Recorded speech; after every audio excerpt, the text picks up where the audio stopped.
اچھا میرے بھائیوں، آج 4 جنوری 2026 کو سنڈے کے دن پبلک سیشن نمبر 216 میں ہم اسپیشل ٹاپک جو ہے وہ بریلوی مکتب کے 12 عقائد اور نظریات اور اس کے اگینسٹ قرآن و سنت میں جو مسلمانوں کے صحیح عقیدے ہیں وہ ڈسکس کر چکے، اور وہ اپنے بزرگوں کی گستاخانہ عبارات کا جو جھوٹا دفاع کرتے ہیں اس کا پوسٹ مارٹم بھی سن لیا آپ نے۔ اب ان کے عوام جانے اور ان کے علماء جانے اس کا جواب ریکارڈ کروائیں انشاءاللہ تعالی۔ ہم آپ کی پرچیوں کا سلسلہ شروع کرتے ہیں اللہ کا نام لے کر۔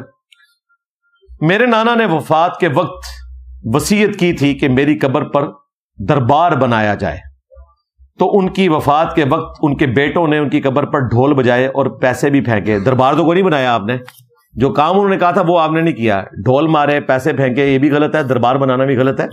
قرآن میں جو اوریجنل وصیت ہے اس کے بارے میں بھی آیا کہ اگر کوئی ایسی وصیت کرے کہ کسی کی حق تلفی ہوئی ہو تو آپ نے اس کے مرنے کے بعد اس کی وصیت بدل دینی ہے۔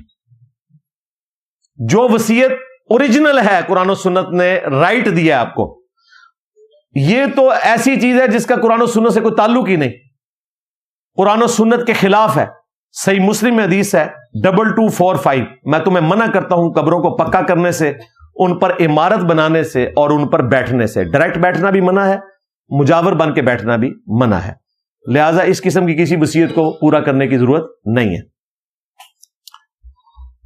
کیا نہج البلاغہ میں واقعی حضرت مولا علی علیہ السلام کے خطبات ہی ہیں اور سب درست ہیں؟ اگر وہ درست ہیں تو ان میں حضرت عمر کے بارے میں بہت خطرناک خطبات بھی لکھے ہیں۔ یہ سارے تو درست نہیں ہیں، اور یہ جس کی طرف آپ نے اشارہ کیا میں نے اس کو بھی ڈسکس کیا ہے، کچھ چیزیں درست ہیں۔ نہج البلاغہ لکھیں، انجینئر محمد علی مرزا لکھیں تو میری ویڈیو کھل جائے گی، میں نے اس کے اوپر تفصیلاً گفتگو کی ہوئی ہے۔ ناصبی مولا علی علیہ السلام پر بہتان لگاتے ہیں کہ مولا علی کے سامنے مالک اشتر اور دیگر صحابہ حضرت عثمان پر سب کرتے تھے اور مولا علی اس پر خاموش۔ یہ حدیث کا نمبر نہیں لکھا اس میں، ابھی حدیث کا نمبر نہیں لیا آپ نے ان سے، وہ تاریخ میں لکھا ہے نا انہوں نے، جن کا کچا چٹھا کھل گیا تھا بخاری مسلم میں کہ ان کے بڑوں نے مولا علی پہ لعنت کروائی، تو انہوں نے کہا کہ اچھا اس کو دبانے کے لیے ہم تاریخ میں نا یہ ڈال دیتے ہیں کہ مولا علی بھی کرواتے تھے۔ بالکل جھوٹ ہے، کوئی ایسی بات موجود نہیں ہے۔ اس کے الٹ ملتا ہے المستدرک للحاکم میں کہ جنگ صفین کے موقع پر، اور یہ خطبہ نہج البلاغہ میں شیعہ کے ہاں بھی ہے، سنیوں کے ہاں بھی ہے، ان کے ساتھیوں نے جب مخالفین کے اوپر لعنت کرنی شروع کی تو مولا علی نے روک دیا، کہا کہ علمی طریقے سے ان کی غلطی ان پر واضح کرو تاکہ یہ حق سے بہکے ہوئے لوگ حق کی طرف واپس آ جائیں۔ مولا علی کا تو روکنا ثابت ہے، یہ لوگ تو کروایا کرتے تھے، اور میری کافی ساری ویڈیوز اس کے اوپر گواہ ہیں، کربلا والا ریسرچ پیپر اینڈ پہ آپ کو مل بھی جائے گا انشاءاللہ۔ صحیح مسلم میں لکھا ہے کہ حضرت عمر نے اپنے دور خلافت میں نکاح مطع پر پابندی لگائی تھی، اس کا مطلب ہے کہ حضرت ابوبکر کے دور میں یہ جاری تھا۔ انڈیویجول لیول کے اوپر جاری تھا نا، ظاہر ہے اس وقت کوئی یوٹیوب چینل نہیں تھا، ہر بندے تک بات نہیں پہنچی ہوئی تھی، اس طرح کے کئی مسائل ہیں جو لوگوں کو بعد میں پتہ چلے ہیں۔ یہ تو چھوڑ دیں، حضرت ابو ہریرہ کے بارے میں آتا ہے بخاری مسلم میں، انہیں نبی اسلام کی وفات کے 30 سال کے بعد 30 ایئرز کے بعد یہ پتا چلا کہ کم از کم 30 سال، اس سے زیادہ بھی ہو سکتے ہیں، کیونکہ اس میں آتا ہے کہ مروان اس وقت مدینے کا گورنر تھا، تو مروان جو مدینے کا گورنر ہے وہ حضرت معاویہ کے دور میں ہے اور خلافت راشدہ کے بعد کا ذکر ہے۔ انہیں اس وقت یہ پتا چلا کہ جس شخص کے اوپر غسل فرض ہو وہ روزہ رکھ سکتا ہے، غسل بے شک بعد میں اتارے، فجر کا وقت داخل ہونے کے بعد بھی اتار سکتا ہے، لیکن وہ فتویٰ دیتے تھے کہ جو جنبی ہے وہ روزہ نہیں رکھ سکتا۔ پھر سیدہ عائشہ نے بتایا کہ نبی علیہ السلام اپنی بیویوں کے ساتھ صحبت کی وجہ سے جب جنبی ہوتے تو پہلے سحری کرتے اور پھر ختم سحری کے بعد جب فجر کی اذانیں ہو جاتی اس کے بعد غسل اتارتے تھے، یعنی جنبی شخص روزہ رکھ سکتا ہے۔ تو حضرت ابو ہریرہ نے اپنے فتوے سے رجوع کیا۔ اگر حضرت ابو ہریرہ کو 30 سال بعد پتا چلا ہے کہ صحیح مسئلہ یہ ہے تو کسی بڑے سے بڑے امام کو غلطی لگ سکتی ہے۔ آپ نے کہا حضرت عمر نکاح مطع سے روکتے تھے، باقیوں کو نہیں پتا چلا، خود حضرت عمر کو بھی کئی باتیں نہیں پتا چلی۔ بخاری مسلم میں حدیث ہے، حسان ابن ثابت جب مسجد نبوی میں نعتیہ اشعار پڑھ رہے تھے، حضرت عمر نے یوں کر کے دیکھا، انہوں نے کہا اس طرح نہ دیکھ، تم سے بہتر شخصیت مسجد میں ہوتی تھی، میں ان کو بھی اشعار سناتا تھا، محمد رسول اللہ صلی اللہ علیہ وآلہ وسلم۔ حضرت عمر نے کہا کہ اپنا گواہ پیش کرو، تو انہوں نے کہا یہ ابو ہریرہ بیٹھے ہیں۔ ابو ہریرہ نے گواہی دی کہ امیر المومنین میں گواہی دیتا ہوں کہ نہ صرف حضرت حسان نعت اشعار پڑھتے تھے بلکہ نبی علیہ السلام نے ان کے لیے دعا کی کہ اللہ روح قدس کے ذریعے حسان کی مدد فرما جس طرح تو نے عیسیٰ ابن مریم کی مدد کی تھی۔ وَأَيَّدْنَاهُ بِرُوحِ الْقُدُسِ۔ بس یہ بات سنی حضرت عمر وہاں سے چلے گئے۔ آج ہمارے بچے کو پتا ہے کہ حسان بن ثابت نعت پڑھتے تھے، حضرت عمر کو نہیں پتا تھا۔ اب آپ کہیں گے ان کو کیسے نہیں پتا چلا؟ او بھائی اس وقت کمیونیکیشن نہیں تھی، بعد میں پتا چل گیا ان کو، کوئی پریشانی والی بات نہیں ہے۔ اگر آپ کے بزرگوں کو نہیں پتا چلا کہ نماز کا طریقہ رفع الیدین سے لکھا ہے بخاری مسلم میں تو کوئی پریشانی والی بات نہیں ہے۔ ہن پتا لگ گیا، ہن شروع کر دیو۔ ہاں تیرے ہوتے جنم لیا ہوتا، رفع الیدین پھر بھی نہیں سی تو کرنا۔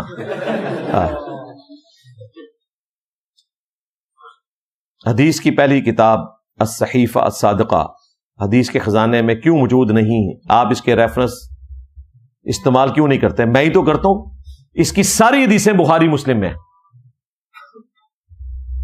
الصحیفہ الصادقہ یہ چھوٹی سی کتاب ہے، پرنٹ ہوئی ہوئی ہے، اس کی ساری حدیثیں بخاری مسلم میں ہیں، اور جو یہ پرنٹ ہوئی ہوئی ہے پاکستان میں ایک اہل حدیث عالم نے اس کے اوپر ورکنگ کی اور انہوں نے نیچے بخاری مسلم کے نمبر بھی لکھ دیے ہیں۔ اس طریقے سے تو الموطا امام مالک بھی کتب ستہ میں نہیں ہے، لیکن اس کی احادیث کور ہے آلموسٹ کتب ستہ کے اندر، تو وہ چھوٹی سی کتاب ہے نا، اس لیے اس کو اس طریقے سے نہیں لیا گیا، ورنہ حدیثیں ساری موجود ہیں۔ اگر اللہ نے جنات جیسی باشعور مخلوق پیدا کر دی تھی جس نے امتحان سے گزر کر جنت اور دوزخ میں جانا ہے تو انسان کو کیوں پیدا کیا؟ آپ کو پوچھ کے پیدا کرنا تھا؟ یہ تو اللہ کی مرضی۔ یہ تو اسی طریقے سے ہے کہ آپ کہیں کہ اگر اللہ تعالیٰ نے مرغا اور مرغی پیدا کر دیے تھے تو بطخ کیوں پیدا کی؟ اگر اللہ تعالیٰ نے کبوتر پیدا کر دیے تھے تو چیل کوے کیوں پیدا کیے؟ بھئی اللہ کی مرضی۔ لا یسأل عما یفعل وہم یسألون۔ اللہ کو کوئی نہیں پوچھ سکتا کہ اس نے یہ کام کیوں کیا، اللہ سب کو پوچھے گا۔ میں نماز پڑھتا ہوں لیکن نماز کے بعد مجھے لگتا ہے کہ میری نماز قبول نہیں ہوئی، یہ کیسے لگتا ہے؟ نہیں ہمیں بھی کوئی طریقہ بتائیں۔ یہ تو بڑا اچھا کوئی فارمولہ آپ کے ہاتھ لگ گیا ہے، کیسے فیل ہوتا ہے وہ قبول نہیں؟ کوئی سگنل آتا ہے؟ بھائی نہ قبولیت کا سگنل آئے گا اور نہ غیر مقبولیت کا سگنل آئے گا۔ اصل بات یہ ہے کہ جو شخص اپنی دنیاوی مصروفیات میں سے ٹائم نکال کے مسجد میں آ گیا اس کی نماز قبول ہے۔ ہاں اللہ نے اسے توفیق دی ہے، ہاں اس میں بہتری کی کوشش کرتا رہے، سنت کے مطابق نماز پڑھنے کی کوشش کرے، نماز کی غلطیاں دور کرے اور اللہ تعالیٰ سے اچھے کی امید رکھے۔ والد صاحب 20 سال بعد سعودی عرب سے گھر آئے، میرے لیے وہ ایک اجنبی کی حیثیت رکھتے ہیں۔ میری والدہ نے زندگی میں بہت مشکلات اٹھائی ہیں، ہمارا خرچ بند ہو گیا کچھ عرصہ۔ ان سب باتوں کو مد نظر رکھتے ہوئے میں ان سے کیسے شفقت کروں؟ اس میں تو انہوں نے لکھا ہی نہیں ہے کہ ان کے والد جو ہیں وہ 20 سال تک خرچہ نہیں دیتے رہے، یہ تو نہیں لکھا انہوں نے۔ دیتے رہے کہ نہیں دیتے رہے؟ ہاں جی، کس کی پرچی ہے؟ خرچہ دیتے رہے 20 سال کے نہیں؟ ہاں تو یہ لکھنا تھا نا، تسی مکاری کر رہے ہو نا، تو 10 سال کا قرض تو اتارے نا، پھر 10 سال بعد مجھ سے پوچھے گا، اگلے 10 سال کا بعد میں بتاؤں گا۔ ہمارے گاؤں میں دربار ہے، لوگوں کو پتا ہے کہ بابا یہاں دفن نہیں ہے، پھر بھی لوگ وہاں جا کر بھینسوں کا دودھ چڑھاتے ہیں تاکہ بھینس دودھ زیادہ دیں۔ ذرا لوگوں کی جاہلیت ہے یار، وہ بابا دفن بھی ہو تب بھی مطلب وہ بھینس کے ساتھ کیا ایسا کوئی معاملہ کر سکتا ہے کہ وہ بھینس زیادہ دودھ دینا شروع کر دے؟ کچھ بھی نہیں ہوتا بھائی۔ باپے ریٹائر ہو گئے کدوں دے ہوں، اب تو دنیا بدل چکی ہے بھائی، اب رینیسانس ہو چکا ہے۔ ہاں میں آپ کو بتاؤں، کرسچینٹی میں ایک بہت بڑی پرسنالٹی ہے مارٹن لوتھر، بڑے بزرگ بابوں کا ماننے والا تھا، وہ کرسچنز پاپس کا ماننے والا۔ وہ جب گیا بڑے پاپ کے پاس اور اس کا محل دیکھا، عیاشیاں دیکھی، انہوں نے کہا یار یہ کیا کر رہے ہیں، اور پھر یہ دیکھا کہ وہ جنت کے ٹکٹ بانٹ رہے ہیں۔ یقین کریں مسلمانوں کے جو صوفی ہیں یہ پھر بھی ان سے کافی بہتر ہیں، ٹکٹ آپ کو کاٹ کے نہیں دیتے، وہ باقاعدہ کاٹ کے دیتے تھے کہ آپ نے بڑے والی جنت میں جانا ہے، اتنے پیسے دیں گے۔ وہ آپ کو کہتے تھے آپ کے ابا جی جنت میں شفٹ ہو گئے ہیں جی، ہو گیا جی، ہم نے دیکھ لیا، اس طرح کرتے تھے۔ وہ خود بھی پادری تھا, اس نے اولڈ ٹیسٹمنٹ نیو ٹیسٹمنٹ پڑھ رکھا تھا. اس نے کہا کہ یار اولڈ ٹیسٹمنٹ نیو ٹیسٹمنٹ میں تو جیزس کرائسٹ ہوں یا موزیز ہوں, انہوں نے تو ہمیں 10 کمانڈمنٹس کا حکم دیا, انہوں نے تو ڈائریکٹ اللہ کے ساتھ اپنا تعلق قائم کرنے کی بات کی ہے. یہ پوپ بیچ میں کہاں سے گھسا ہے؟ یہ کس طرح جنت اور دوزخ کا فیصلہ کر سکتا ہے؟ لوگ ڈائریکٹ کتابیں پڑھیں اور اپنے خدا تک پہنچیں, جس کو وہ خدا سمجھتے ہیں, وہ جیزس کرائسٹ کو بھی خدا ہی مانتے ہیں. اس نے 95 عقائد اور نظریات لکھ کرنا چرچز کے باہر لٹکانا شروع کر دیے اس زمانے میں, اور حوالوں کے ساتھ. جس طرح ہم نے آپ کو بتایا نا کہ بخاری مسلم میں نماز کا طریقہ یہ لکھا ہوا ہے, بخاری میں 735 سے لے کر 739 تک, اور مسلم میں 861 سے لے کر 866 تک نماز کا طریقہ رکوع میں جاتے وقت اور رکوع سے اٹھتے وقت رفع الیدین کے ساتھ لکھا ہے. اس طرح کہ اس نے 95 پوائنٹ لکھے اور چرچز کے باہر لٹکانا شروع کر دیے کہ آپ ڈائریکٹ پڑھیں انجیل کو اور اپنے خدا تک پہنچیں, پوپ کو مولوی کو بیچ میں سے نکالیں. اور خود بےچارہ پھر چھپ گیا. ظاہر ہے اس کی تو گرفتاری کے فتوے نکلنا شروع ہو گئے, اور اس وقت تو حکمران بھی پوپ کے انڈر آتے تھے. چھپ چھپ کے اس نے زندگی گزاری, لیکن جہاں بھی گیا اس نے یہ پرنٹنگ کر کر کے لوگ پھر پڑھنا شروع ہو گئے کہ یار واقعی یہ لکھا ہوا ہے, ہم جا کے کاؤنٹر چیک کریں. کرتے کرتے ان کی خوش نصیبی یہ تھی کہ ان کے بزرگوں کو بہت پہلے خیال آ گیا کہ وہ انجیل کی ٹرانسلیشن ان کی نیٹو لینگویج میں کریں. ہمارے بزرگوں کو تو نہیں ہے, صوفیوں نے تو قرآن کا ترجمہ نہیں کیا, یہاں پہ اپنی کتابیں فارسی میں لکھتے رہے کشور ماجو, قرآن کا ترجمہ نہیں کیا, بخاری مسلم کا نہیں کیا. لیکن ان کے جو پادری تھے وہ انہوں نے کم از کم ترجمے لوکل لینگویجز میں کر دیے تھے. لوگوں نے پڑھنا شروع کیا, انہوں نے کہا واقعی اس طرح کون کسی کی جنت دوزخ کا فیصلہ کر سکتا ہے, اور پیسے دے کے جنت کون لے سکتا ہے. آہستہ آہستہ کرتے کرتے جناب اللہ تعالیٰ سے چرچ بننے شروع ہو گئے. اور آج حالت یہ ہے کہ یو کے, امریکہ, جرمنی اور دنیا میں اچھا خاصا حصہ ایک بندے کی وجہ سے, مارٹن لوتھر, پروٹیسٹنٹ ہیں, وہ کیتھولک سے الگ ہوئے, جو پوپ کو نہیں مانتے, اور وہ بکش کرسچنز ہیں جس کو وہ صحیح سمجھتے ہیں. لیکن بہرحال یہ بہت بڑی اس کی کامیابی تھی کہ ڈائریکٹ اس نے کتابوں کے ساتھ جوڑ دیا. تو اللہ کا شکر ہے کہ اس کو بہتر فارم میں ہمارے پلیٹ فارم سے کیا گیا کہ یہاں پہ بھی اتنے پوپ پیدا ہوئے تھے, تو ایک یہاں پہ بھی کوئی مارٹن لوتھر چاہیے تھا جو واقعی اوریجنل توحید کے ساتھ تعارف کرواتا. اس نے تو چلے اپنی وہ ٹیمپرڈ فارم میں, ہماری تو خوش نصیبی ہے کہ ہماری کتاب ٹیمپرڈ نہیں ہے. انا نحن نزلنا الذکر وانا لہ لحافظون, یہ بالکل صحیح حالت میں ہے. اس کی تفسیر صحیح الاسناد حدیث میں بھی بالکل محفوظ ہے. تو یہ کام کیا, اللہ کا شکر ہے. اب بہت تبدیلی آ چکی ہے. علی بھائی بریلویوں نے مسجد کے باہر لکھا ہوا ہے کہ ادھر باقی فرقوں کا آنا بند ہے, تو اگر میں ادھر نماز پڑھتا ہوں تو طنز کا سامنا کرنا پڑتا ہے. آپ پڑھ سکتے ہیں, انہوں نے فرقوں کا داخلہ بند لکھا, آپ تو فرقہ ہے ہی نہیں ہے. ہائے ہائے ہائے, آپ تو مسلم ہیں. ان کو کہ یہاں لکھو مسلمانوں کا آنا بند ہے. ہائے کتنے گیا دماغ, ان کا ساڑھا تو فرقہ ہے ہی نہیں. فرقے کی نشانی ہوتی ہے کہ اس کی مسجد ہوتی ہے. دکھاؤ پوری دنیا میں کوئی انجینئر صاحب کے اسٹوڈنٹس کی مسجد ہو جس کے باہر لکھا ہو کہ یہ مسجد انجینئر صاحب کے ماننے والوں کی ہے. فرقے والوں کی چندہ بک ہوتی ہے, ان کا مدرسہ ہوتا ہے. اور سب سے بڑی بات وہ کہتے ہیں کہ باقیوں کے پیچھے نماز نہیں ہوتی, ہمارے پیچھے نماز ہوتی ہے. باقیوں کو چندہ دینا حرام ہے, ہمیں دیں. ہماری تو اکیڈمی بھی کرائے پہ ہے, کوئی مسجد نہیں, کوئی چندہ بک نہیں, کوئی مدرسہ نہیں. لہٰذا ہم فرقہ نہیں. کہ آپ پریشان نہ ہو, یہ آپ کے لیے ہے ہی نہیں ہے, فرقوں والوں کے لیے. ویسے فرقوں والوں کے لیے بھی نہیں ہونی چاہیے, لیکن یہ تو اعلیٰ حضرت کر کے گئے نا. لیکن دیکھیں آپ کے استاد نے آپ کی جان ہی چھڑا دی ہے, آپ فرقوں میں ہے ہی نہیں, آپ جا سکتے ہیں. نمازوں میں اکثر سستی کرتا ہوں, جیسا کہ فجر کی نماز کے وقت سوچتا ہوں کہ بعد والی کے ساتھ ملا کر پڑھ لوں گا تو اس سے مجھے گناہ ہوگا. پھینٹی لگے گی جی آپ کی. ہاں جی, فجر اور عشاء کے بارے میں تو بخاری مسلم میں حدیث ہے, جو لوگ گھر میں بھی پڑھ لیں, اگر مجھے عورتوں اور بچوں کا خیال نہ ہو میں ان کے گھروں کو آگ لگا دوں. جماعت چھوڑنے کے اوپر, نماز چھوڑنا تو چھوڑ دیں. تو بھائی اٹھیں, الارم لگائیں, آج کل کوئی مشکل کام نہیں. بنو امیہ میں اچھے لوگوں کے بارے میں بھی بتائیں کون کون تھے. عمر بن عبدالعزیز تھے, ہاں ان کو سپورٹ کرنے والے سارے اچھے تھے. اسی طریقے سے جنگ صفین میں جو مولا علی کے ساتھ تھے وہ سارے کے سارے اچھے تھے الحمدللہ. اور سب سے بڑھ کر سیدنا عثمان بن عفان اور ہماری ماں سیدہ ام حبیبہ سلام اللہ علیہا. علی بھائی ایک ہی مسئلہ پر دو مختلف احادیث ہوں تو کس بنیاد پر حدیث کا انتخاب کریں کہ کس پر عمل کریں؟ یہ تو جنرل بات لکھی ہے، کوئی مثال لکھتے تو میں آپ کو جواب دے دیتا. ویسے محدثین نے مسئلہ حل کیا ہوا ہے. مثلا صحیح مسلم میں پہلے وہ حدیث آئی ہے کہ نبی علیہ السلام نے آگ پر پکی ہوئی چیز کھائی اور اس کے بعد وضو دوبارہ کیا، اور پھر اگلی حدیث لے کر آئے کہ نبی علیہ السلام نے فتح مکہ کے موقع کے اوپر آگ پہ پکی ہوئی چیز کھائی اور اپنے وضو کا اعادہ نہیں کیا اور ایک وضو سے کئی نمازیں پڑھی. حالانکہ پہلے حکم یہ تھا کہ ہر نماز کے لیے الگ وضو کرنا ہے، اور قرآن میں بھی اشارہ اسی کا ملتا ہے. قرآن میں ہے کہ جب تم نماز کے لیے کھڑے ہو تو وضو کر لو، اور وضو کا طریقہ بتایا گیا. جو لوگ سنت اور حدیث کو نہیں مانتے انہیں کہ قرآن سے یہ بات نکالیں کہ لکھا ہو کہ اگر تمہارا پہلے وضو ہو تو تم نے دوبارہ وضو نہیں کرنا. قرآن میں تو یہ ہے کہ جب تم نے نماز کے لیے آنا ہے تو وضو کرنا ہے، لیکن یہ سنت ہمیں بتاتی ہے کیونکہ سنت نے قرآن کی حفاظت کی ہے. سنت کے ذریعے قرآن نسل در نسل ہم تک ٹرانسفر ہوا ہے نا.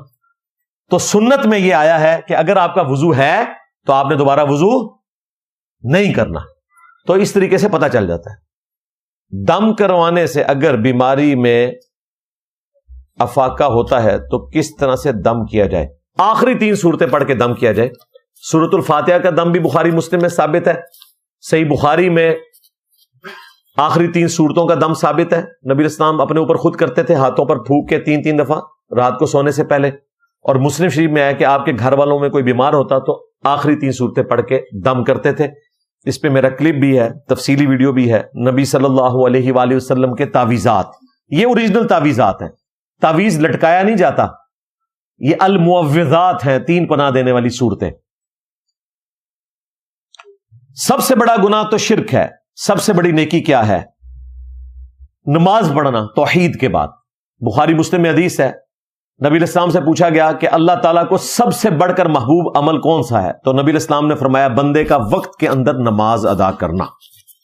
یہ سب سے بڑی نیکی ہے. کیا مسلسل کسی دعا کا زبان پہ آنا قبولیت کی نشانی ہوتی ہے؟ جی قبول تو اسی وقت ہوگی جب ہوگی. تو زبان سے جو بھی دعا کرنی ہے آپ نے وہ کریں جو خلاف شرع نہ ہو. مثلا اگر آپ یہ دعا کرتے ہیں کہ یا اللہ میرے گھر کو سونے کا بنا دے، تو یہ دعا غلط ہے، یہ محال ہے، یہ مقدور ہی نہیں ہے. باقی آپ ربنا آتینا فی الدنیا حسنہ وفی الآخرۃ حسنہ وقنا عذاب النار کریں. دعا میں جامع ترمذی اور مسند احمد میں موجود ہے، یا تو جو مانگا وہ ملے گا، یا اس کے بدلے اللہ تعالیٰ کوئی بہتر نعم البدل دے گا، تکلیف دور کر دے گا، یا کچھ اور عطا فرمائے گا، یا پھر آخرت کے دن کے لیے ثواب کے طور پر اسے محفوظ کر دیا جائے گا. یہ ضد کرنا جو میں نے مانگا ہے وہ ملے، میرے بھائی آپ کو مستقبل کا نہیں پتا. قریب ہے کہ کسی چیز میں تم کراہت محسوس کرو اور اس میں تمہارے لیے خیر چھپا ہو، یہ تو قرآن میں ہے نا. اور کسی چیز سے تم محبت کرو اور اس میں تمہارے لیے شر چھپا ہو. اللہ جانتا ہے، تم نہیں جانتے. اب مجھے بتائیں، جنہوں نے میرے اوپر نظر آتی کونسل کے ذریعے زبردستی 295C لگائی تھی، وہ تو یہی سمجھ رہے تھے ہم بڑا خیر کا کام کر رہے ہیں. تو اس میں سے نکلا کیا؟ ان کے لیے تو بہت بڑا شر نکلا ہے. ایک تو میں باہر آ گیا ہوں اللہ کے فضل سے، اور دوسرا دعوت کتنی پھیل گئی ہے، باقی تو نظر ہی نہیں آندے کدھرے. تو ہمارے لیے کیا تھا کہ اس میں بظاہر شر تھا لیکن خیر چھپی ہوئی تھی. اور وہ خیر کیا تھی؟ میرے نبی سا ہے ہی کوئی نہیں، تیرے بابے تھے شے ہی کوئی نہیں. اگر کوئی لڑکی ولی کی اجازت کے بغیر نکاح کر لے اور اسے بعد میں پتا چلے ولی کی اجازت کے بغیر نکاح باطل ہے، تو پھر وہ کیا دوبارہ نکاح کر لے، کوئی مسئلہ نہیں ہو، وہ بھول چوک معاف ہے. اس کے لیے آپ کو کوئی بہت پبلک اکٹھی کرنے کی ضرورت نہیں، 2 گواہوں کی موجودگی میں ایجاب و قبول کر لیں، اور دوبارہ سے نکاح رجسٹر کرانے کی بھی ضرورت نہیں ہے. فرقوں سے کیسے نکلا جائے؟ جی ایک طریقہ ہے کہ صبح و شام ایک دفعہ آپ نے کہنا ہے میرے نبی سا ہے ہی کوئی نہیں، تیرے بابے تھے شاہ ہی کوئی نہیں. فرقوں سے نکل جائیں گے. فرقے بنے ہی بابوں کے نام کے اوپر ہیں، چاہے وہ اوریجنل بابے تھے جیسے کہ امام حنیفہ، امام مالک، امام شافعی، احمد بن حنبل، لوگوں نے ان کے نام کے اوپر فرقے تو بنائے ہیں نا، ان کا قصور نہیں ہے. تو آپ فرقوں سے نکلیں گے جب نبی علیہ السلام کے ساتھ جوڑیں گے. ایون صحابہ اہل بیت کے ناموں کے ساتھ بھی آپ امت کو نہیں جوڑ سکتے, اس پہ بھی اختلاف کہیں نہ کہیں آ جاتا ہے. سنی جوڑیں گے حضرت ابو بکر کے اوپر, شیعہ جوڑیں گے حضرت علی کے اوپر, اگرچہ سنی بھی حضرت علی کو مانتے ہیں, لیکن جھگڑا تو پڑ جائے گا. اس لیے بہتر یہ ہے کہ اس کو مانو جس کی قبر مدینے میں ہے صلی اللہ علیہ وآلہ وسلم. اور دیکھیں صحابہ کرام کو اللہ نے اس فتنے سے محفوظ کیا. آج حنفی, شافعی, مالکی, حنبلی ہیں, لیکن آپ کو صدیقی, فاروقی, عثمانی اور علوی فرقے نہیں نظر آئیں گے. وہ ایک علوی فرقہ ہے, وہ کسی اور چکر میں ہے, ان کا مسلمانوں کے اس فرقے کے ساتھ کوئی تعلق نہیں ہے. تو صحابہ کرام کو اللہ نے ان فتنوں سے محفوظ رکھا. جمعہ کے دن 2 خطبوں کی کیا فضیلت ہے. عربی خطبہ میں سے پہلے خطبے کے بعد 15-20 سیکنڈ کے بعد دوسرا خطبہ, دوسرے حصے میں چاروں خلفاء کے نام لیتے ہیں, ان کی فضیلت بیان کی جائے. وہ جو مرضی آپ بیان کریں, جو کچھ قرآن و سنت میں آیا وہ آپ بیان کر سکتے ہیں. خطبہ جو ہے لوکل لینگویج میں ہونا چاہیے, اور خطبے 2 ہی ہوتے ہیں. یہ جو حنفیوں نے 3 خطبے شروع کیے ہوئے ہیں, ایک بیٹھ کے اور 2 کھڑے ہو کے, وہ غلط ہے. دونوں کھڑے ہو کے ہوں گے, ان میں تھوڑا سا وقفہ ہوگا. فضیلت یہ ہے کہ بخاری مسلم میں آیا کہ جو خطیب کے ممبر پر چڑھنے سے پہلے مسجد میں آ جاتا ہے تو اسی کا نام رجسٹر میں لکھا جاتا ہے. جو بہت پہلے آتا ہے بخاری مسلم میں آیا اس کے لیے اونٹ نہر کرنے کا ثواب, جو اس کے بعد آتا ہے گائے, اس کے بعد جو آتا ہے بکری یا بھیڑ, اور جو اس کے بعد آتا ہے اس کے لیے مرغی, اور جو بالکل اینڈ پہ آتا ہے اس کے لیے انڈا صدقہ کرنے کا ثواب. اس سے انڈے کا حلال ہونا بھی ثابت ہو گیا. فقہ حنفی کی ضرورت نہیں ہے انڈے کو حلال ثابت کرنے کے لیے, کیونکہ صدقہ حلال چیز کا ہوتا ہے, لہذا انڈا بخاری مسلم سے ثابت ہوتا ہے کہ حلال ہے. لو سامو, اگر کوئی شخص 30 سال سے لوگوں کا علاج کر رہا ہے, یعنی کلینک کر رہا ہے, اور میں بھی ان کے پاس 7 سال سے کام کر رہا ہوں, لیکن ان کے پاس کوئی ڈگری نہیں ہے, کیا کمائی حلال ہوگی یا حرام؟ اب دیکھنا ہے کہ وہ علاج کس لیول کا کر رہا ہے. اگر تو وہ علاج اس لیول کا ہے کہ جس کے لیے گورنمنٹ کی طرف سے ڈگری کی ضرورت ہے, یہ ڈگری جو ہے وہ علاج کی ریکوائرمنٹ نہیں ہے, آپ خود اپنا علاج بغیر ڈگری کے کرتے ہیں. میری وائف تو بچوں کو خود ہی دوائی دیتی ہے, ہم تو کوئی ڈاکٹر سے جا کے نہیں لیتے. اتنا ایکسپیرینس ہو چکا ہے کہ یہ ہے تو اس کو یہ دوائی دینی ہے, ڈگری کی کوئی ضرورت نہیں ہے. لیکن کچھ گورنمنٹ کے قوانین ہیں جن کو آپ نے فالو کرنا ہے. آج اگر گورنمنٹ کہہ دے کہ اگر کوئی شخص صحیح کمپیٹنسی رکھتا ہے اور وہ صحیح دوائی دیتا ہے, جس طرح کہ اے آئی دے رہا ہے, آپ کے ڈاکٹر غلط دوائیاں لکھتے ہیں, اے آئی آپ کو صحیح بات بتا دیتا ہے. آپ زخم کی تصویر کھینچیں, وہ آپ کو بتا دیتا ہے کہ آپ کا زخم جو ہے وہ اتنا ٹھیک ہو چکا ہے, اس کے لیے فلاں دوائی لیں, اور آپ نے ٹانکے اتنے دن بعد کھول لیں. بعض کا ڈاکٹر غلط بتا رہے ہوتے ہیں. تو اس کا تعلق جو ہے وہ قانون کے ساتھ ہے. قانوناً اگر وہ اتھرائز نہیں ہے تو پھر یہ کام نہیں کیا جائے گا. تو بہتر یہ ہے کہ اگر قانوناً اس قسم کا کلینک کھولنے کی اجازت نہیں ہے تو آپ ایسے کلینک کو نہ کھولیں اور نہ وہاں پر جاب کریں. اس کا تعلق دوائی دینے یا نہ دینے کے ساتھ نہیں ہے, یہ ذہن میں رکھیے گا. ہمارے تو گھر میں بڑی بوڑھیاں جو ہیں وہ آج بھی دیسی ادویات دیتی ہیں اور آرام آ جاتا ہے. آپ کو نزلہ زکام کا مسئلہ ہے, گلا خراب ہے, تو وہ سب کو نسخے پتہ ہیں, حکیمانہ دوائیاں موجود ہیں. اس کے لیے حکمت کی ڈگری نہیں ہے ہماری دادیوں نانیوں کے پاس, ان کے پاس تجربہ ہے. تو اب یہ وہ ڈگری والی انہوں نے نا جناب مثال رکھی تھی, آپ نے فیل ہو گئی ہے. دسو ایک کہتے مولوی نے کیا ہے اپنی اما نو کہ منو پھکی نہیں دینی کیونکہ تیرے کو ڈگری نہیں حکمت دی. لو سامو نویں گل لے جاؤ, بغیر ڈگری دے اپنے ماں پیو دیاں دوائیاں کھاندے رہے ہو, تو ڈگری منگی تو انجینئر کو ڈگری منگ دیو, مرنا ویسا ہے ہی کوئی نہیں, تیرے بابے تھے شاہی کوئی نہیں. اور ڈگری کی اوقات یہ ہے کہ بریلویوں کی جو ڈگری ہے دیوبندیوں کے نزدیک فارغ ہے, بلکہ بریلویوں کا مفتی اعظم دیوبندیوں کے نزدیک مشرک اعظم ہے, عام دیوبندی کے نزدیک, اور عام بریلوی کے نزدیک دیوبندیوں کا مفتی اعظم گستاخ رسول ہے. ختم ہو گیا, ٹوٹل اوقات ڈگری دی ہے.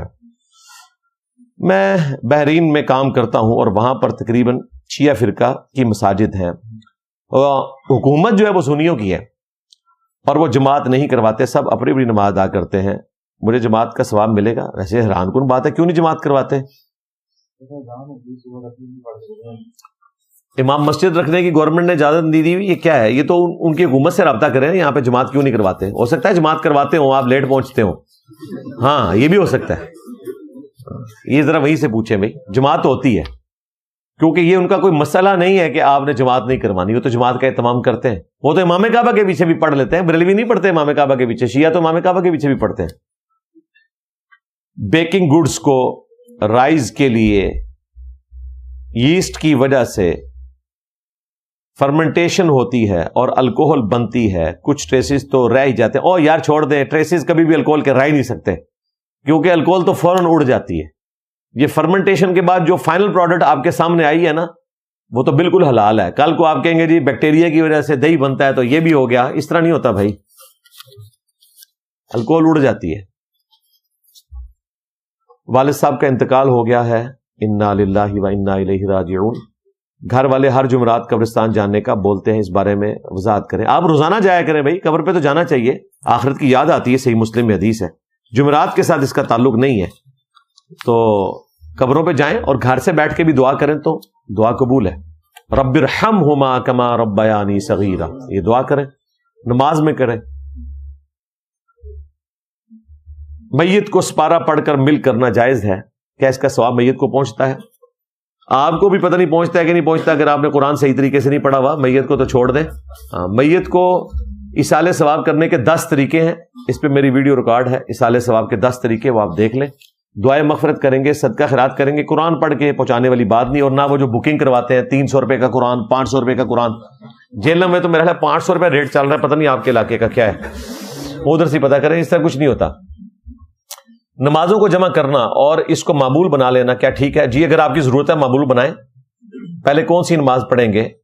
اگر نماز کھڑی ہو گئی ہے, اگر نماز ظہر کی کھڑی ہوئی ہے تو ظہر کی پڑھیں گے. اگر عصر کی کھڑی ہے اور آپ نے ظہر نہیں پڑھی ہوئی تو پہلے ظہر کی پڑھ لیں, ترتیب قائم رکھیں, اور بعد میں عصر کی نماز پڑھ لیں. معمول صرف وہ شخص بنائے گا جس کی جینون کوئی اس طرح کی مجبوری ہے. یہ جو کہا گیا نا کہ بغیر خوف کے, بغیر بارش کے, بغیر سفر کے, تو اس کے بعد یہ نہیں لکھا کہ ہمیشہ آپ نے نمازیں جمع کی, چند موقعوں پہ کی. چند موقعوں پہ بغیر وجہ کے بھی کر سکتے ہیں, اور اگر وجہ ہو تو ہمیشہ کر سکتے ہیں. سفر میں آپ نے ہمیشہ کی ہے. میں نے کئی دفعہ بتایا کہ پرائم منسٹر ہے, آرمی چیف ہے, چیف جسٹس ہے, جس کی میٹنگز اتنی زیادہ ہیں, اسے اگر ٹائم نہیں ملتا تو نمازوں کو جمع کرے. لیکن یہ نہیں ہے کہ وہ نمازیں جمع کر رہا ہو اور بعد میں دودھ پتی جو ہے وہ آدھے گھنٹے میں پی رہا ہو, پھر نہیں نماز جمع کر سکتا. سب مسلمان ہیں اور مسلمانوں میں ہی گمراہ بھی ہیں, تو جو گمراہ نہیں انہیں کیسے پتہ چلے گا دجال کا؟ پتہ چل جائے گا جناب.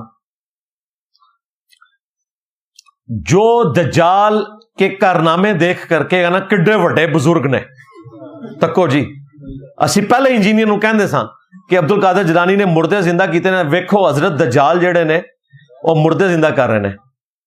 ہاں مردے زندہ کرے گا نا, تو جو یہ والے ہوں گے نا وہ حق پہ نہیں ہوں گے. اور جو یہ کہیں گے نا کہ یہ دجال ہے, کیونکہ ہمارے نبی کی حدیث ہمیں پہنچی ہے کہ کانا دجال آئے گا اور یہ مومن کھڑا ہوگا, بخاری مسلم میں موجود ہے. وہ جب سبزہ اگا رہا ہوگا زمین سے تو ایک مومن کھڑا ہوگا اور وہ کہے گا تو دجال ہے. وہ کہے گا دیکھ میں مردے زندہ کرتا ہوں, تجھے قتل کر کے دوبارہ زندہ کروں گا. اسے کاٹے گا, 2 ٹکڑے کر کے درمیان میں چلے گا, دوبارہ اسے جوڑ کے زندہ کرے گا. کہے گا اب تو مجھے مان لے کہ میں غوث وقت ہوں. وہ کہے گا نہ میں تو نہیں مننا. کیوں؟ کیونکہ میرا نبی سا ہے ہی کوئی نہیں, تیرے بابے تھے شاہ ہی کوئی نہیں. وہ یہ کہے گا آگے سے, بالکل کتنے لکھے ہے. اور اللہ تو بندو اے پروڈکٹ پروڈیوس ہی اون ہوئی ہے جو کہندی ہے حدیث میں لکھا ہوا ہے, قرآن میں لکھا ہوا ہے. ہاں وہ یہ تو نہیں کہے گا بزرگ فرماتے ہیں, وہ یہی ہوئے گا جو ایک ہوئے گا. وہ کہے گا مجھے تو حدیث پہنچی ہے, اس کا انٹرنیشنل نمبر یہ ہے. ہاں وہ ہوگا. ہاں تو پتہ لگ جائے گا, بالکل ٹینشن نہ لو.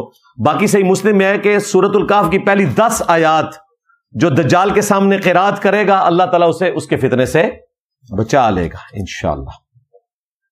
عہد الست کے مطابق اگر تمام ارواح نے اللہ کو اپنا خالق مان لیا تو آخرت میں ان ارواح کو عذاب کیوں دیا جائے گا؟ اور بھائی الہ ماننے کے بعد اللہ نے ان کو ڈورمنٹ پوزیشن میں کر دیا اور وہ ان سے بھلا دیا تاکہ ان کے لیے امتحان بن جائے اور پھر وہ اس کو تلاش کریں. ورنہ اگر یہ ساری چیز ہوتی تو پھر امتحان کا ہے کہا, پھر جنت بھی تو نہیں ملنی چاہیے نا آپ کو. جنت آپ کو اسی پہ ملنی ہے. اور یہ بات یاد رکھیے گا, قرآن میں سورۃ الانعام میں آیا کہ ہم اگر انہیں دوبارہ دنیا میں بھیج دیں پھر یہی کام کریں گے. بندے کی عقل نہیں مانتی کہ یہ کیسا ہوگا کہ کوئی شخص آخرت کا عذاب دیکھے اور دنیا میں جا کے پھر وہی کام کرے. ویسے عقل مانتی ہے کہ ایسا ہو؟ جو ایک بار تکلیف دیکھ لے اتنی بڑی وہ کبھی بھی نہیں سوچے گا. اس کا جواب صرف ایک ہے جو مودودی صاحب نے دیا ہے تفہیم القرآن میں. انہوں نے کہا کہ اس کا مطلب یہ ہے کہ ہم اگر انہیں دنیا میں دوبارہ بھیج دیں اور دوبارہ سے ان کی یاداشت بھلا دیں کہ یہ ایک دفعہ دنیا میں وقت گزار کے گئے ہیں, تو یہ پھر وہی کام کریں گے. یاد اگر ہوگا تو کبھی نہیں کریں گے. پھر انہوں نے کہا کہ تم اگر یہ پوچھو کہ وہ یاد ان کو بھلا دی جائے گی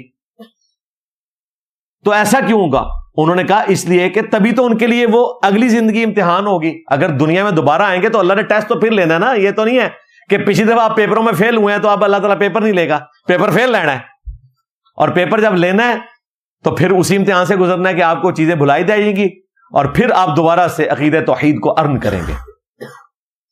جو لوگ قبرستان میں جگہ نہ ہونے کے باوجود مصنوعی قبریں بنا لیتے ہیں کہ یہ ہم نے اپنے لیے مختص کر لیے, اگر تو وہ خرید لیتے ہیں نا اپنی ذاتی جگہ, جس طرح بعض اوقات لوگوں نے جو ہے وہ زمین وقف کی ہوتی ہے قبرستان کے لیے, کچھ حصہ وہ اپنے خاندان کے لیے رکھ لیتے ہیں کیونکہ وہ زمین انہوں نے وقف کی ہوتی, پھر تو ٹھیک ہے. لیکن سرکاری زمین کے اوپر اس طرح کے قبضے کرنا بالکل حرام ہے جی. فوراً شکایت کریں اور پولیس کو بتائیں اور وہاں پہ بلڈوزر پھیرا جائے. وہ آج کل تو نئی وہ ان کی وہ ایک بن بھی گئی ہے آرگنائزیشن ٹائپ, گورنمنٹ نے بنا دی ہے جو تجاوزات کو ہٹاتی ہے.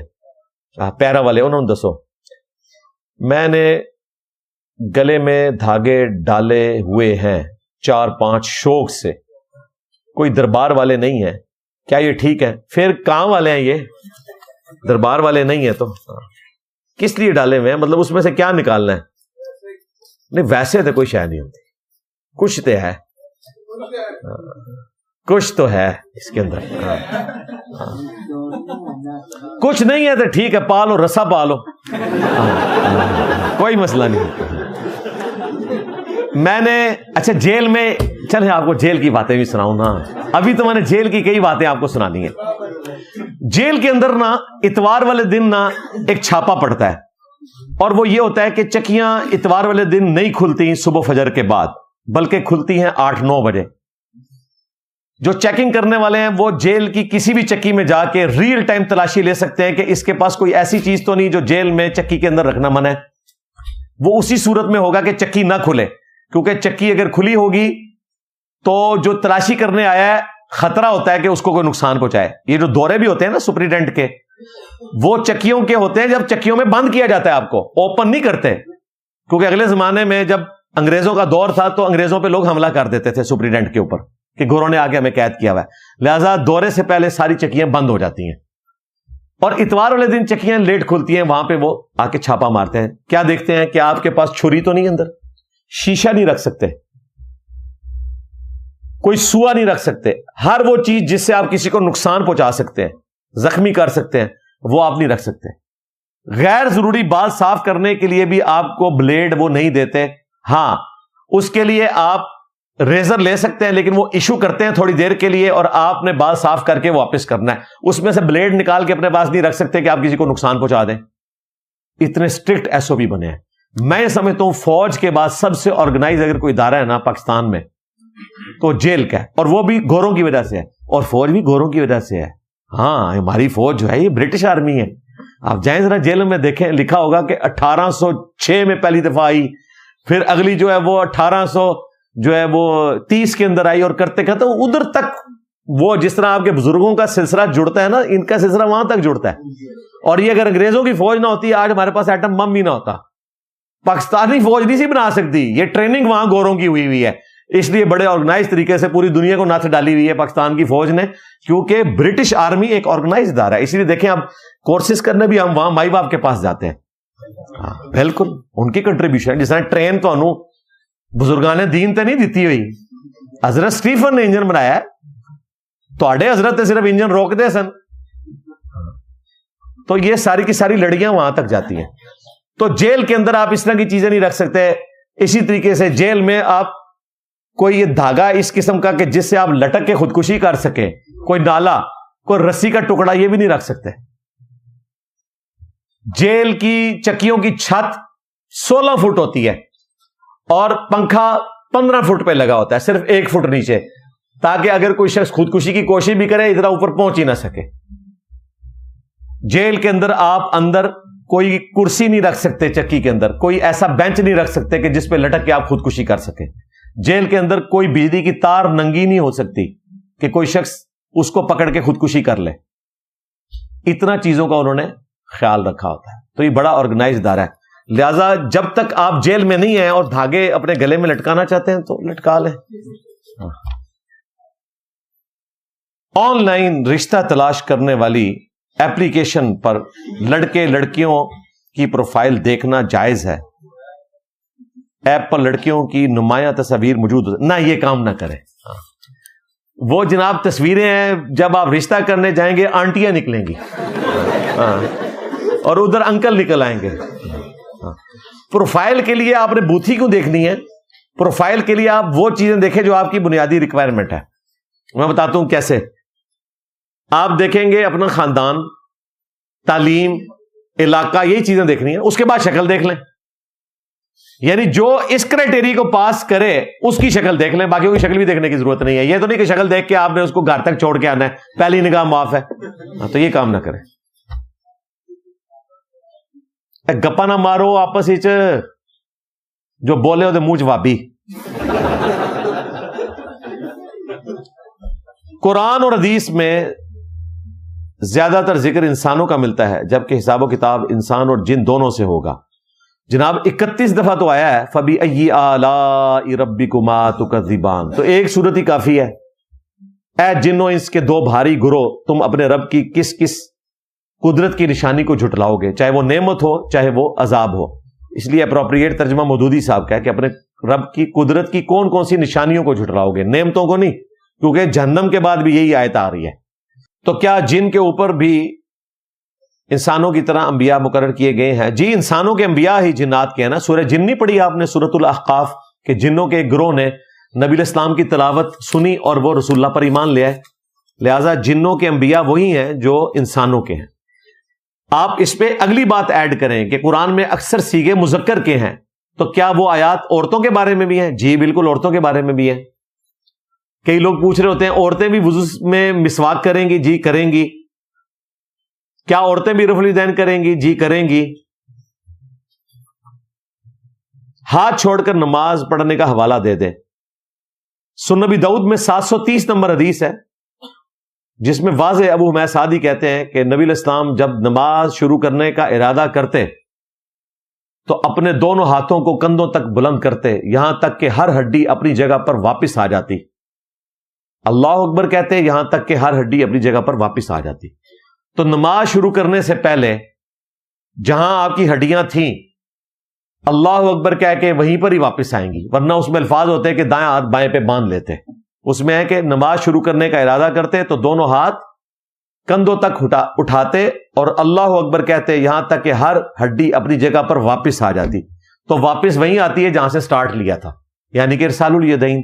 بخاری میں موجود ہے, نبی علیہ السلام کے زمانے میں حکم دیا جاتا تھا کہ دائیں ہاتھ بائیں زرہ پر رکھیں.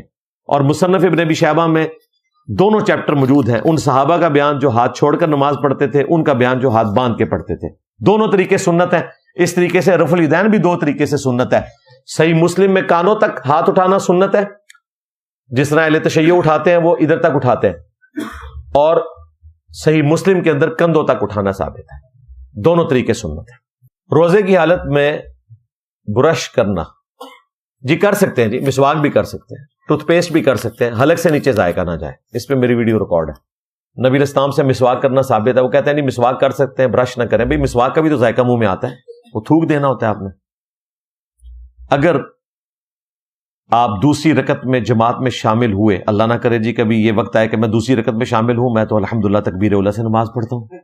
اچھا, اگر کوئی دوسری رکعت میں جماعت میں شامل ہو تو کیا تیسری رکعت میں کھڑے ہوتے وقت رفع الیدین کریں گے؟ بھئی جب آپ ٹرین چڑھ جائیں گے تو ٹرین کی مرضی سے چلیں گے. ہاں, یہ جو لوگ کہتے ہیں نا, ہمارے استاد بھی کہتے تھے, شیخ زبیر صاحب بھی, کہ چونکہ وہ آپ کی پہلی ہے تو جب امام کی تیسری ہوگی وہ آپ کی دوسری ہے, آپ نے رفع الیدین نہیں کرنا.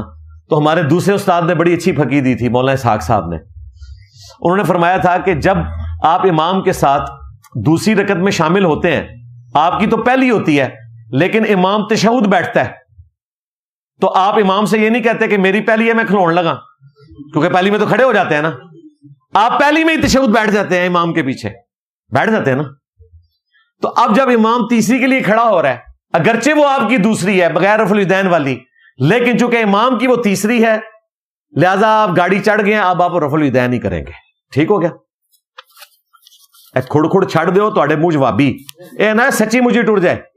ہاں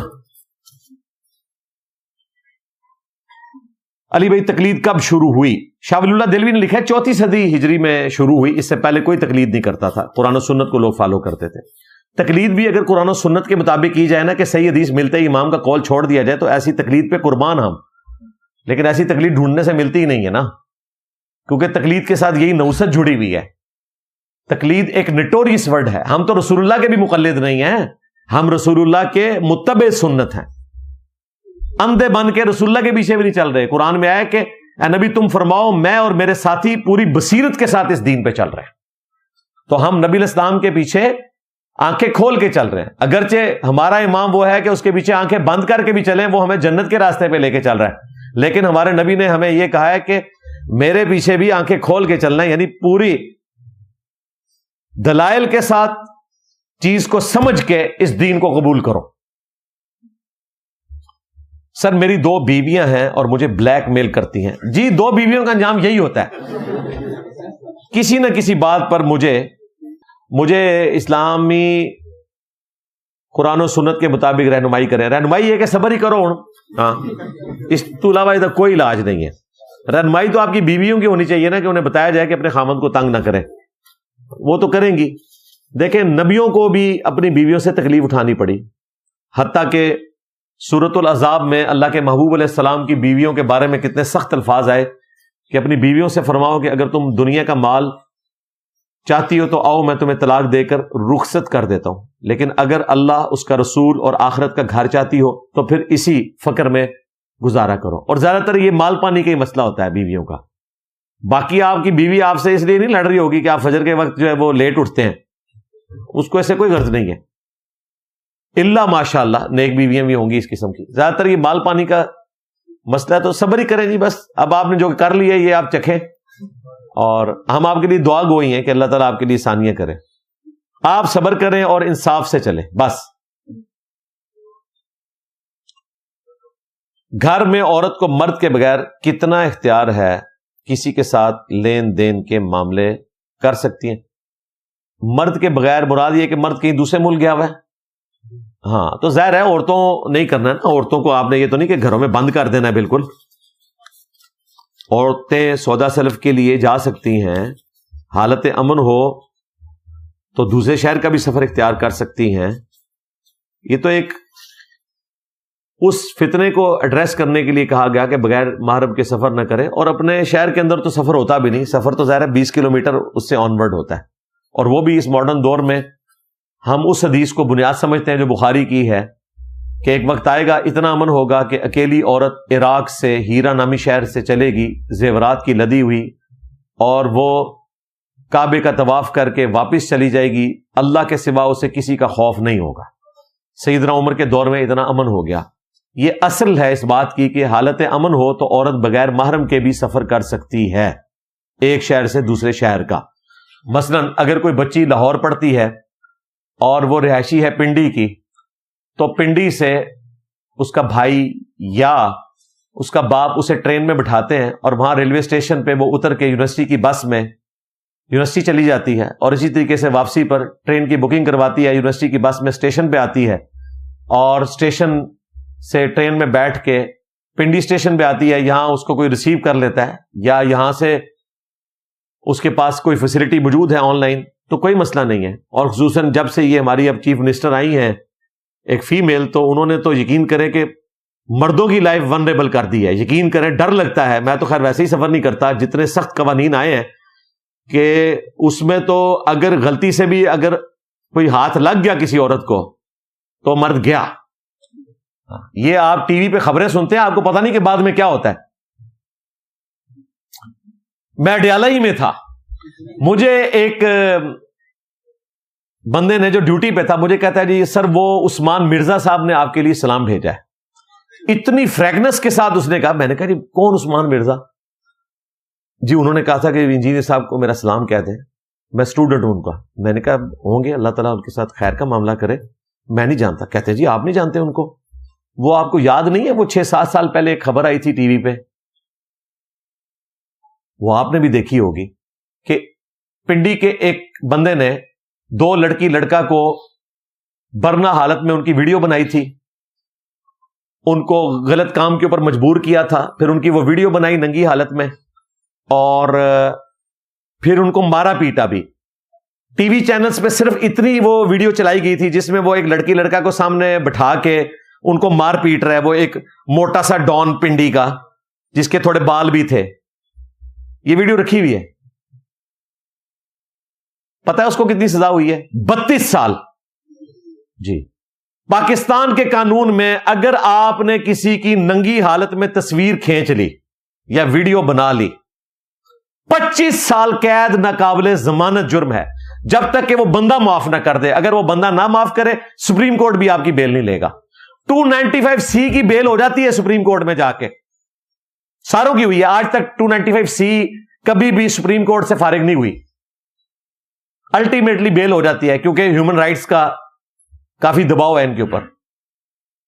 لیکن اس کام کی سپریم کورٹ بھی بیل نہیں لیتا. تو اس نے کہا جی وہ 25 سال اور 7 سال ہوئی ہے تشدد کرنے کی, 32 سال قید, کروڑوں روپیہ لگا چکا ہے, وہ معافی نہیں کر رہے لڑکی لڑکا. یہ میں نے آپ کو ایک واقعہ بتایا. وہ جو ظاہر جعفر آپ نے سنا تھا, وہ جس نور مقدم کیس والا, وہ بھی اڈیالہ میں ہی ہے. جتنی آپ ٹی وی پہ خبریں دیتے ہیں نا, میں تو ہر روز ہی مجھے ایک بندہ بلا, میں کہا اچھا یہ بھی تھے ہی ہے. ہاں جی وہ اننے سال ہستے ہے جی, انہوں سزائے موت ہوئی ہے جی, وہ اتنے ہے جی, سارے ادھر بیٹھ. وہ سینٹرل جیل ہے نا, اٹک سے لے کے جیلم تک پورے پنڈی کی سینٹرل جیل اڈیالہ ہے. دیکھیں یہ دن بھی آنے تھے کہ ہم نے جیلیں یہاں بیٹھ کے ڈسکس کرنی تھی. تو اس لیے ڈر جائیں بالکل. اسلام کی روح سے تو ہے. سلسلہ احادیث صحیحہ میں شیخ البانی اس حدیث کو لے کے آئے, المعجم الکبیر طبرانی میں موجود ہے, کہ اگر کوئی شخص کسی نامحرم کو ہاتھ لگائے, اس سے بہتر ہے کہ اس کے سر میں لوہے کی کیل ٹھونک دی جائے. یعنی کسی کے سر میں لوہے کی کیل ٹھونکی جائے, یہ تکلیف کم ہے. کسی نامحرم کو ہاتھ لگانا شہوت کے ساتھ, اس کا عذاب اس سے زیادہ سخت ہے. اور اب تو پاکستان کے قانون میں بھی بہت سخت ہے.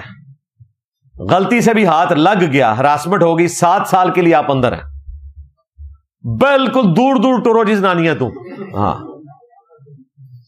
بچ کے رہو. لہذا میں گورنمنٹ سے اپیل کروں گا کہ کیمرے زیادہ سے زیادہ لگائے جائیں, تاکہ کوئی عورتیں بھی بلیک میل کرنے کی کوشش نہ کریں مردوں کو, کیونکہ وہ عورت ہی معاف کرے گی تو آپ بچیں گے, ادروائز آپ بچنے کے نہیں ہیں اگر کسی کو آپ نے ہاتھ لگا دیا. تو یہ والا خطرہ بھی لاحق ہے. لیکن دوسری طرف دیکھیں, CCD کی برکت سے حفظہ اللہ تعالی من الجنت والناس, کہ اس میں کوئی ایسی جنوں اور انسانوں والی کوئی شرارتیں نہ گھسی ہوئی ہوں. اب کتنا عرصہ ہوا ہے آپ نے پنجاب میں کوئی واقعہ سنا ہے کہ کسی قاری صاحب نے روحانی طریقے سے اپنے اسٹوڈنٹ کو فیض پہنچانے کی کوشش کی ہو میت کی چارپائی پہ؟ واقعہ سنا ہے؟ کتنے مہینے گزر گئے کیونکہ فل فرائی ہو رہے تھے, ہاتھ لگانے والے ہاف فرائی ہو رہے تھے, ان کے نیفے میں پسٹل چل رہی تھی. دیکھا نا, یہ ڈیٹرنس ہے, یہ ڈیٹرنس کی وجہ سے ہو رہا ہے. اس کا مطلب یہ ہے کہ لوگ کہتے ہیں نا پاکستانی قانون پہ نہیں چلنا چاہتے, قانون کو اوبے کروائیں, بندے کے پتر یہ بنیں گے. تو دیکھ لیں ادھر ہی ایک چیف منسٹر نے آ کے ان ساروں کو کیسا سیدھا کر دیا. اگر قانون صحیح طریقے سے اپنے معاملات کو لے کے چلے, کسی کی جرت نہیں. یہی تجاوزات تھی نا, ہٹتی نہیں تھی, لوگ قابو ہی نہیں آتے تھے. آپ دیکھیں کیسے آپ پنڈی سر جائیں, دل خوش ہو جائے گا. آپ گرین بسیں چل گئی ہیں. یہ میں کوئی فضائل نہیں سنا رہا, یہ کوئی احسان نہیں کیا حکمرانوں نے, ذہن میں رکھیے گا, ہمارے ٹیکسز کا پیسہ ہے. ہاں بالکل کلیئر کٹ. لیکن پہلے جو ہمیں صرف نام ہی سنایا کرتے تھے اور فضائل سنایا کرتے تھے کہ ایسے حکومت ہوتی ہے, وہ بھی تو یہ کر سکتے تھے. یہ عورت کر رہی ہے نا. ابھی مزید کام کرنے کی ضرورت ہے. صفائی کا سلسلہ شروع ہوا ہے, 1.5 لاکھ بندہ بھرتی کیا ہے, دل خوش ہو گیا. 1.5 لاکھ بندہ پنجاب میں بھرتی ہے. آپ کو پتا ہے پنجاب دنیا میں صرف 12 ملک ہیں جو پنجاب سے بڑے ہیں, باقی جو 250 ملک ہیں پنجاب سے آبادی میں چھوٹے ہیں. صرف 12 ملک پنجاب سے بڑے ہیں آبادی میں. ظاہر ہے پنجاب کی آبادی 12 کروڑ سے زیادہ ہے. پورے ایران کی آبادی 8-9 کروڑ ہے, سعودی عرب کی 2.5-3 کروڑ ہے, پنجاب کی 12 کروڑ ہے. اور یہاں صفائی کے لیے 1.5 لاکھ بندہ بھرتی ہوا ہے. تو اب آپ کو صفائی نظر آتی ہے. میں پہلے پریشان ہوا کہ یار یہ اتنے ملازم تھے, وہ پتا چلا نہیں ملازم نہیں رکھے ہوئے ہیں 37 ہزار کے اوپر, تو صفائی ہو رہی ہے نا. تو گورنمنٹ کا کام ہے کہ یہ فیسلٹیز دیں, لیکن ابھی ہیلتھ فیسلٹی کی یہاں پہ کمی ہے. اس میں سندھ کو ٹاپ پہ رکھتا ہوں. پنجاب سے بھی لوگ سندھ میں علاج کروانے کے لیے جاتے ہیں, انہوں نے توجہ دی ہے. یعنی میڈیکل کی فیلڈ میں سندھ میں زیادہ توجہ دی گئی ہے. تو یہ چیزیں ہونی چاہیے, ریفارمز ہونے چاہیے, اور حکومتوں کا کام ہے کہ وہ قانون کی حکمرانی کروائیں, اور جو پیسہ عوام کا ہے وہ عوام کے اوپر لگائیں, بجائے اس کے کہ اینڈ پہ وہ بجٹ اسی طریقے سے پڑا ہوتا ہے اور جناب اگلا سال آ جاتا ہے, پھر وہ سینٹرل بجٹ میں واپس چلا جاتا ہے سارا مال. تو یہ گورنمنٹ کا کام ہے کہ سب کچھ کرے. کافی سارے اور مشورے ہیں, میں وہ حکومتوں کو وقتاً فوقتاً دیتا رہتا ہوں, اور انشاءاللہ مستقبل میں دوں گا. ایک چیز تو میں نے بارہا کہی ہے کہ یہ کرنے کی ضرورت ہے کہ جتنی بھی ہاؤسنگ کالونیز ہیں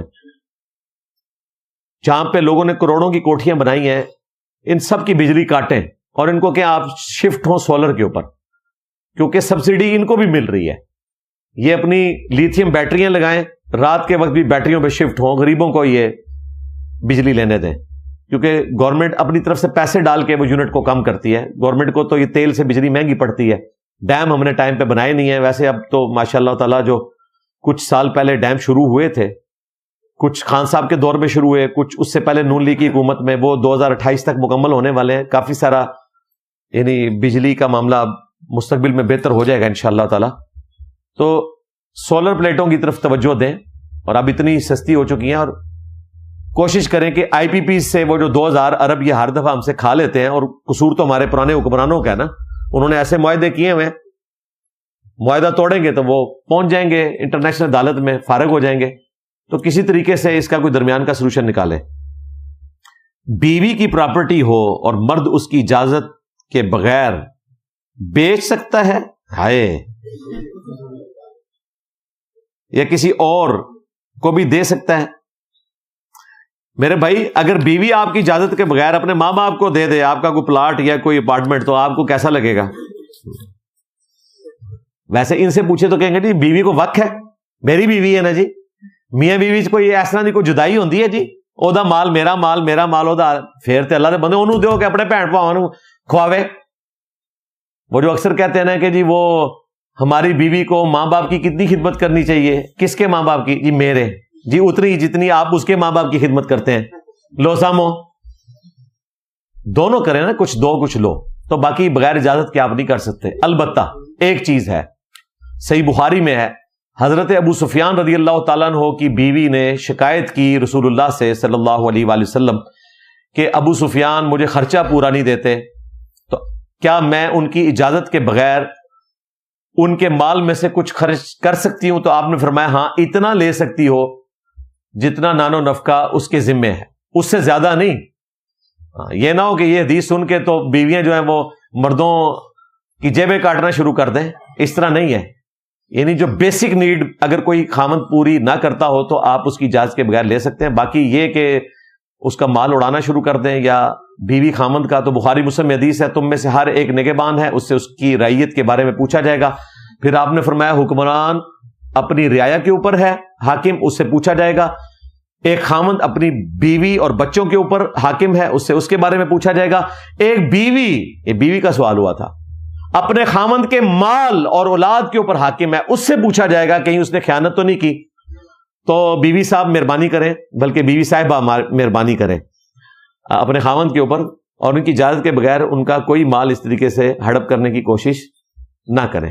چلے میں آپ کو ایک بات بتا دیتا ہوں اس حوالے سے کہ صحیح بخاری میں ہے, اسی حدیث کے تحت یہ مسئلہ اخذ کیا گیا کہ حضرت ابن مسعود رضی اللہ تعالیٰ عنہ کی جو بیوی تھی نا وہ امیر تھی اور آپ بہت غریب تھے. اگر کسی شخص کی بیوی امیر ہے اور اس کا خاوند غریب ہے تو وہ اپنے خاوند کو زکات بھی دے سکتی ہے. خاوند اپنی بیوی کو زکات نہیں دے سکتا کیونکہ خاوند کی رعیت میں وہ داخل ہے. خاوند نے نان و نفقہ دینا ہے قرآن کی روح سے. لیکن اگر خاوند غریب ہے تو بیوی امیر ہے تو اپنی زکات بھی اپنے خاوند کو دے سکتی ہے. لیکن یہ نہ ہو کہ خاوند اپنی جمع پوجی جو ہے وہ فقہ حنفی کی طرح بیوی کے حوالے کرے اور کہے کہ زکات تیرے تو لگ دی میرے تو نہیں لگ دی, اینڈ تک نکلے منو ہی دے دیں. یہ کام نہ ہو. ٹھیک ہے, لے جی آپ کے سارے سوالات میں نے مکمل کر دیے الحمدللہ, بلکہ کچھ فالتو بھی تھے. یہ پرانا تھدا بھی پڑا ہوا ہے, اس میں سے بھی کچھ سوال میں نے کور کر دیے ہیں. لمیٹڈ ٹائم کے اندر 1 گھنٹے کے اندر میں نے یہ سیشن ختم کرنا ہوتا ہے. چونکہ آج پہلے والا لیکچر تھوڑا لمبا ہو گیا تھا اس لیے میں نے اس کو لمبا کیا. میرا خیال ہے اینڈ پہ ہم مل کر اپنا رڈز بلند کریں کیونکہ یہ رڈز تو بار بار ہم نے لگانا ہے. ہاں جی, میرے نبی سا تیرے بابے تے صلو علی محمد وآل محمد, اللہم صلی علی محمد وعلی آل محمد واصحاب محمد وازواج محمد وامت محمد اجمعین الی یوم الدین. السلام علیکم ورحمۃ اللہ وبرکاتہ.